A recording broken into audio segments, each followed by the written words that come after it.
So 10.5, we're going to learn a nice, really efficient way, at least for you, to solve a system of equations. It's going to be something called the inverse matrix, or at least that's what we're going to use to help solve here. We're going to start out with some vocabulary, and this matrix I is going to be called the identity matrix.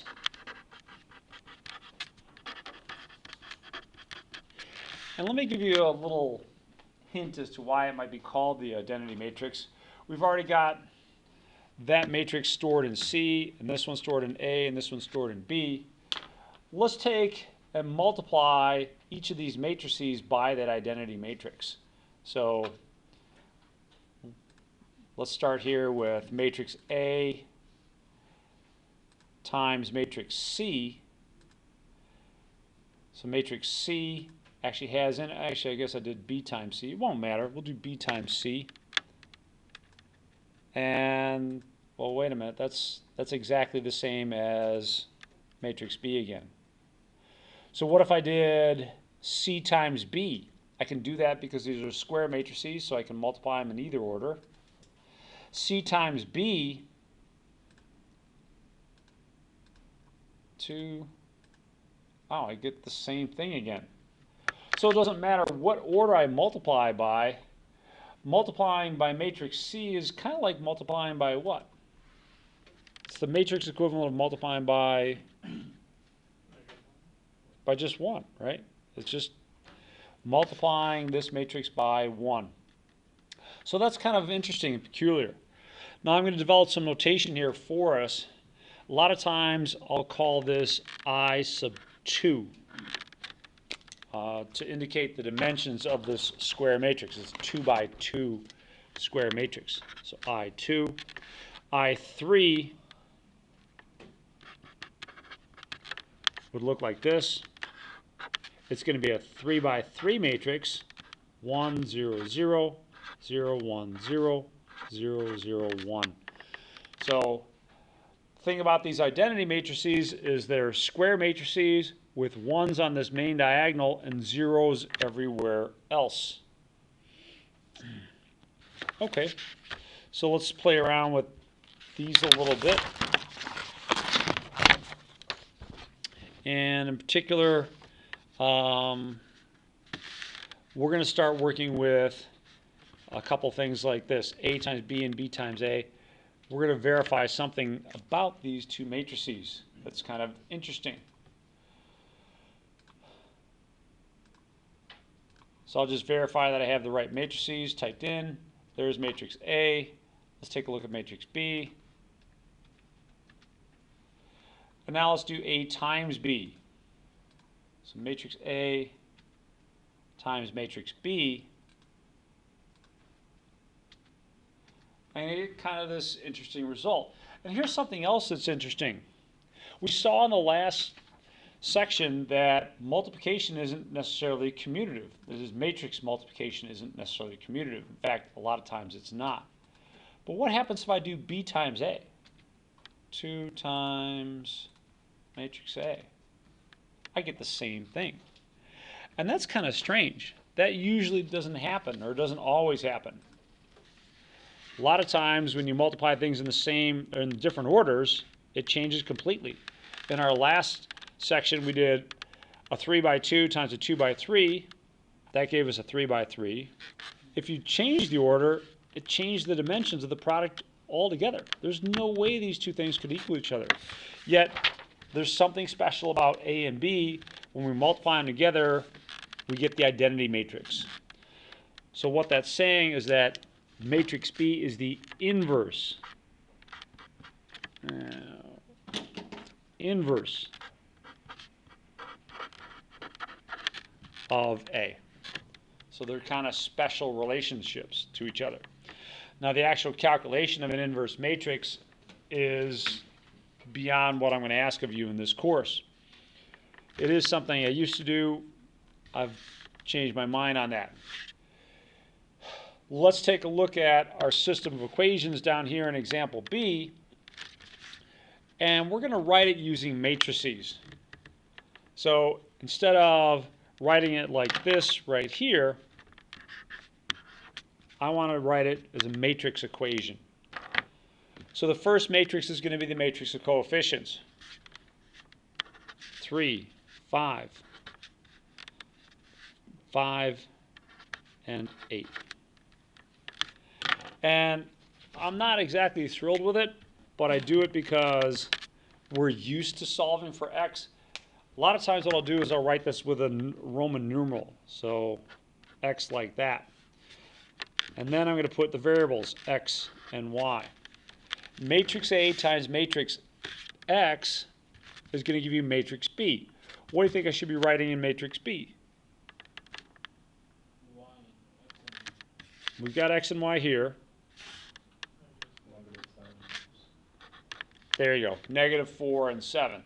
So you've written this with a matrix kind of approach. We've got a matrix system of equations here. If you multiply this together, I get a 2 by 2 matrix times a 2 by 1 matrix. Can I multiply those together? What do I got to check? These two. That works. What's the size of the product going to be? 2 by 1. And guess what I have over here? I have a 2 by 1 matrix. So everything's lining up. This is a different way to write your system of equations. So let's keep that in our back pocket for the moment and see if we can't use that to figure out how to solve our system of equations. The next thing to do is to figure out how to find the inverse of a matrix. And I'm going to jump to this middle example here to do that. Let's see if we can't plug this into our calculators. By the way, what are the dimensions of that middle matrix? 4 by 4. All right, so we're bumping these up into higher dimensions. Fortunately, this was going to be kind of easy to put in, I hope. Does So, that have a limit for the calculator? yeah, I'm sure there is a limit. I've never really tested it because most of this stuff, other than a few smaller dimension examples, most of the stuff I wouldn't be doing on a calculator if I had to do something serious with it. Yeah. So, by the way, I'll mention real quick here, Desmos has something that can help you out if you're doing this at home with matrices. Desmos.com/matrix, and it's really nice. You can do a new matrix, so you can put in a 4 by 4 matrix, for instance, and just type in all the numbers: 1,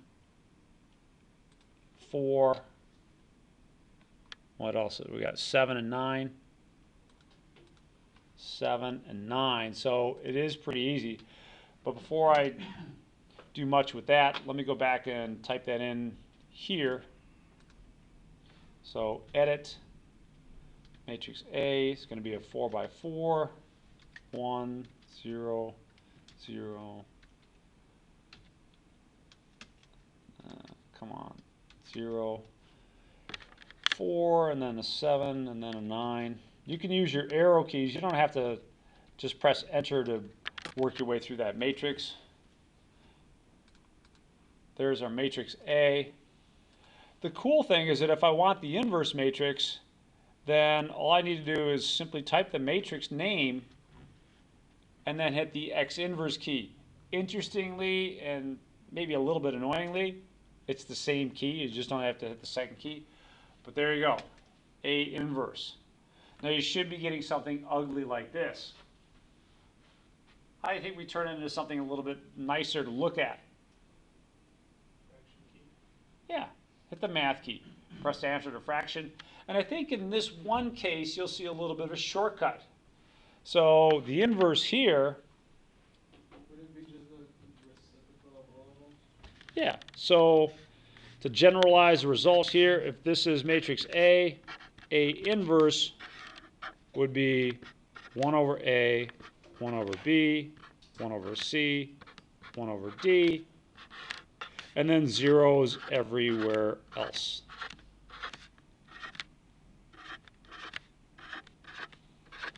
So yeah, that would be the nice generalization of this.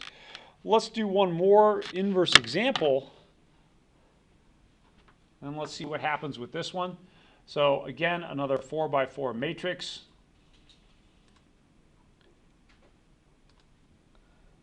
Let's see, matrix. I'm going to put this one in B. 4x4 matrix. And I want 0, 0, 1, 1. And then a row of zeros. 1, 1. A couple more zeros. And then the last row of all ones.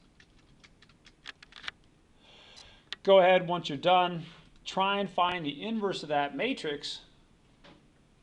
So you need to exit out of here, second quit. Try and find the inverse of matrix A or B wherever you stored that one.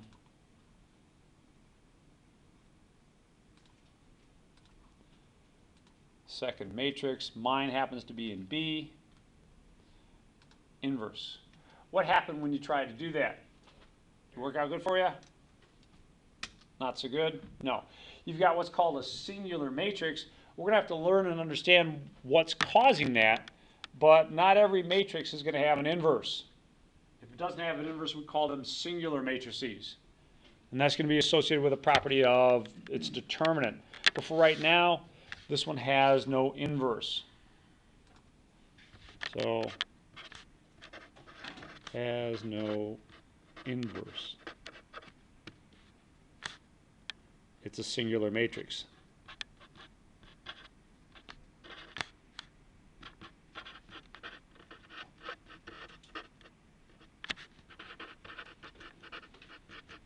So that kind of stuff can happen, and it will happen, but oftentimes it doesn't happen.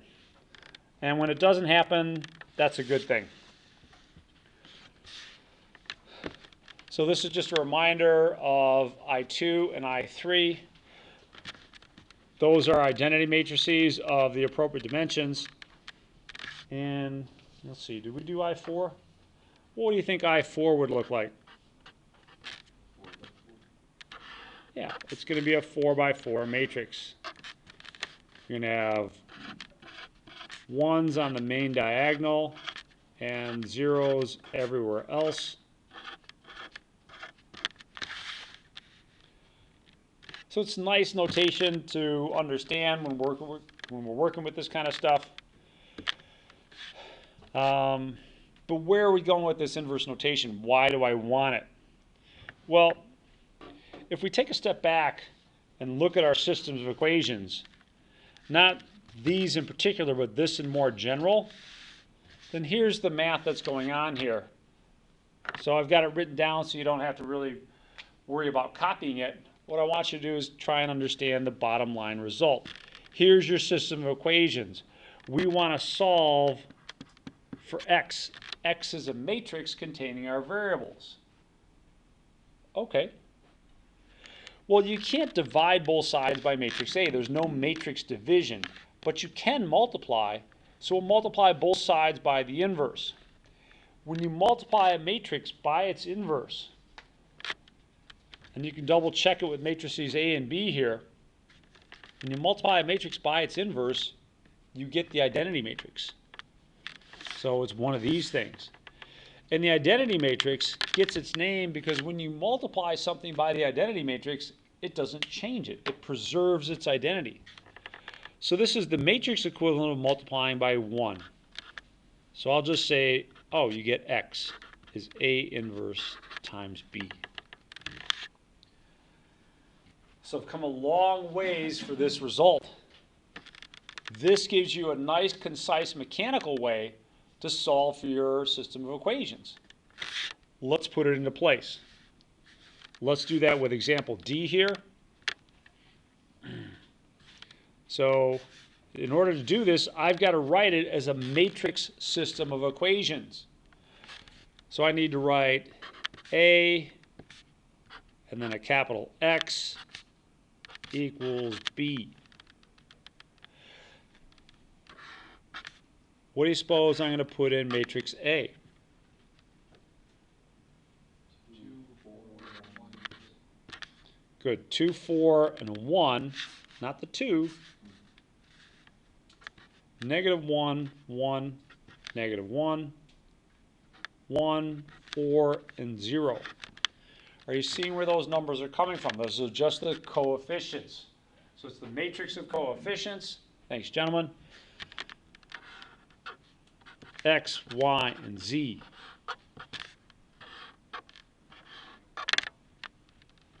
What do you suppose I should put in matrix B? Riley? Suggestions? 2, 0,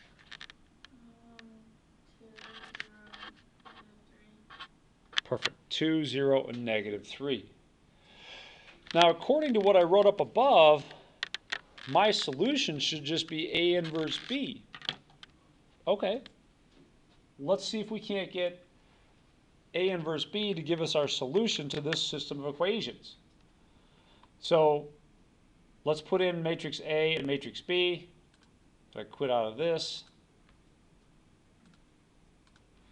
What are the dimensions of matrix A? 3 by 3. So I want 2, 4, 1, negative 1, 1, negative 1 again, 1, 4, and 0. So there's my matrix A. Hit the second key, then the matrix key. Let's edit matrix B. Go over to edit, down to the second one. B is a 3 by 1. Make sure you don't type in a 1 by 3. The dimensions aren't going to line up like you want. 2, 0, negative 3. Thanks again, Riley. And we're done editing our matrices. It's not a bad idea to double check them. Type out matrix A, then type out matrix B. Make sure that they match what you think they should match. But if you're confident, you can just jump to the happy ending here. In order to solve our system of equations, all we've got to do is type A inverse times B. That's all we got to do. Let's check that. So, second, matrix A inverse, second matrix B, and then hold your breath. Bam. There's your answer. So the real work we did was in understanding a little bit of this stuff, but the actual work itself in terms of calculating this is just typing this into your calculator. A inverse B equals X. That's our solution. Let me write it down. Negative 23, 5, and 28. Wow. I thought I'd see a few more smiles on the face. You're like, hey, that makes our life a lot easier. I mean, it's a lot easier than, I don't know, Gaussian elimination, substitution, all that other stuff. That's a lot easier. The thing that's kind of hidden in all this is that for your calculator or computer or whatever, a lot of times it's difficult to get A inverse. All right, but that's not a problem that we're going to worry about here. That's a problem for a type of mathematician called a numerical analyst. For now, hey, looking good. There's your solution. So that's your X, Y, and Z right there. Pretty nice. Why don't you try and do this for this one? Solve the system of equations using the matrix, inverse matrix on your calculator. Set it up and solve it just like we did the previous one. If you want to, you can overwrite A and B from your previous one. That's fine. You don't have to use D and E or something like that. You can just type over top of those. It should be good.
How many of you were able to solve it? Did we get that? All right. Let's just double check things here. So, let's see.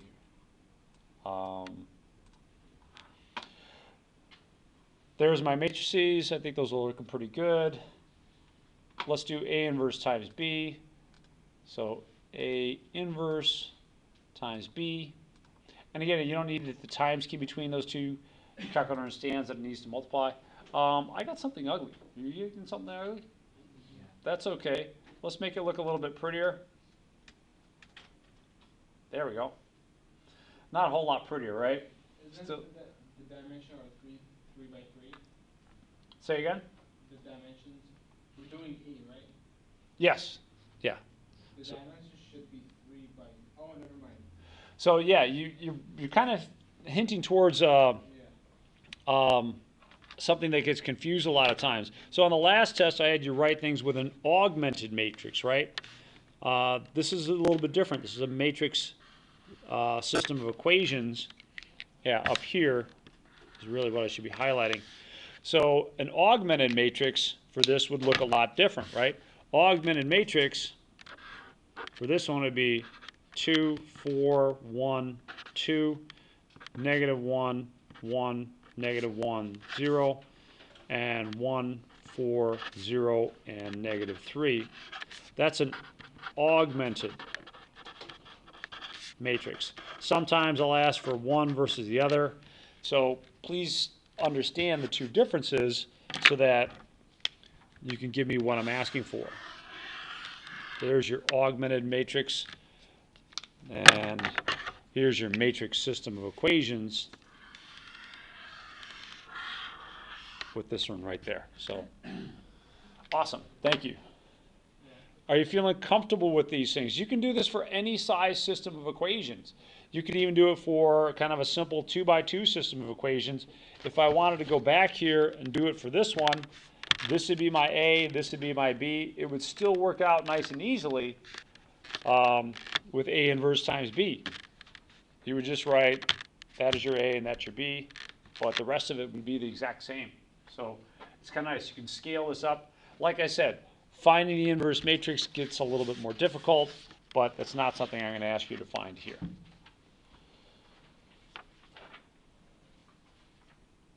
Okay, that'll do it for this one.